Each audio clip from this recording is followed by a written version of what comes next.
Bonjour à tous, c'est Isabelle Reclou. Vous connaissez sûrement déjà la communication verbale et non verbale. Mais avez-vous déjà entendu parler de la communication paraverbale? C'est ce que je vous propose de découvrir aujourd'hui. La communication ne se limite pas aux mots que nous disons. La communication paraverbale, ce sont tous les éléments qui vont accompagner notre discours, comme le rythme, l'intonation, le volume de la voix, la vitesse de parole, les pauses. En d'autres termes, c'est vraiment la manière dont nous disons les mots lorsque nous parlons. L'intonation de la voix va transmettre des émotions, des intentions et des nuances. Par exemple, une voix joyeuse va exprimer l'enthousiasme, tandis qu'une voix plus calme peut indiquer de la confiance ou de la maîtrise de soi. Le rythme et la vitesse de votre discours peuvent influencer la compréhension et l'attention de votre interlocuteur.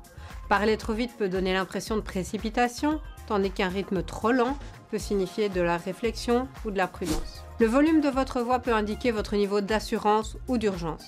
Parler fort peut exprimer de la détermination, tandis qu'un volume plus bas peut signaler de la confidentialité. Les pauses et la ponctuation vocale peuvent donner du sens à votre discours. Une pause bien placée peut mettre en évidence une idée importante.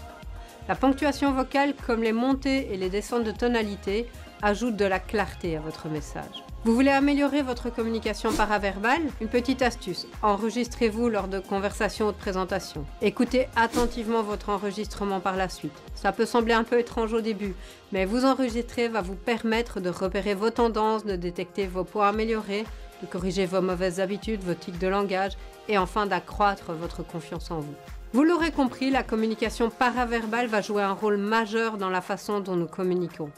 Elle complète nos paroles en transmettant des émotions, des intentions et des nuances. En étant conscient de votre communication paraverbale, vous pouvez améliorer la clarté, la compréhension et l'impact de vos interactions.